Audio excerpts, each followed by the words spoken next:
Il y a une responsabilité aujourd'hui de la communauté internationale?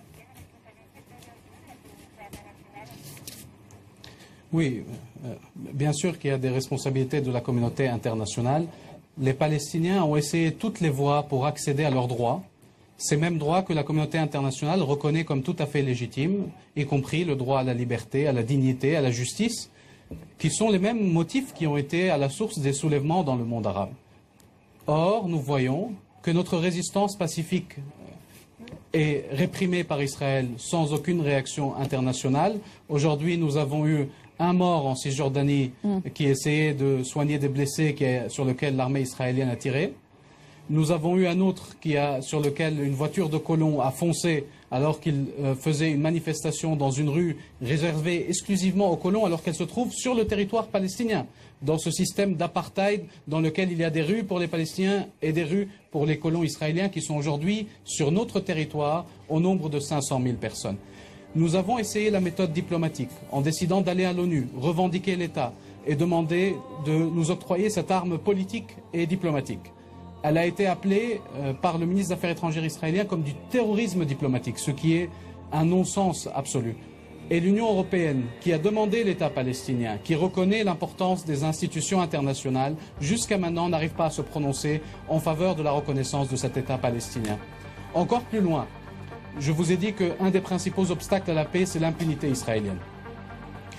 Dans tous ces accords avec d'autres pays, l'Union européenne appelle les États partenaires à ratifier les conventions internationales, sauf dans le cas de la Palestine, où il est demandé aux Palestiniens de ne pas aller à la Cour pénale internationale, qui est une institution internationale dont l'objectif est d'éviter les crimes de guerre dont nous avons été les témoins les dernières semaines.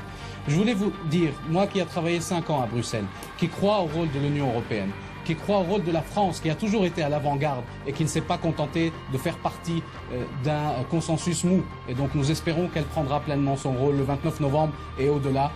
Moi, j'ai vu les déclarations qui sont sorties pendant les attaques contre Gaza et je suis profondément choqué.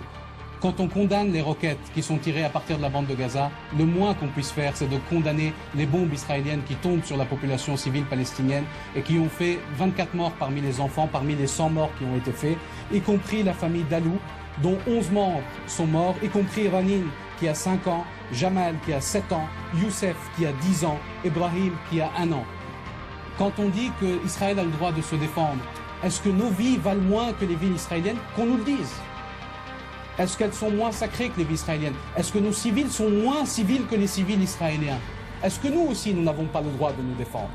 Donc cette prise de position est incompréhensible, elle est honteuse et elle est à la limite du racisme quand on distingue les civils israéliens des civils palestiniens. Dans le premier paragraphe, on dit qu'il faut arrêter toute forme d'attaque, puis dans le deuxième, on condamne ce que les Palestiniens font, on reconnaît à Israël le droit de se défendre et on refuse aux Palestiniens ce même droit. Ce n'est pas ce langage que nous attendons de la communauté internationale, ce n'est pas ces prises de position, on attend du courage politique. Est-ce qu'il y a un manque de courage? Permettez-moi de dire à M. Pazner, bien sûr que vous... Un instant, s'il vous plaît. Un instant, s'il vous plaît. Allez-y. M. Pazner demande de vivre en sécurité, en paix. Nous voulons que tous les peuples de la région vivent en paix et en sécurité.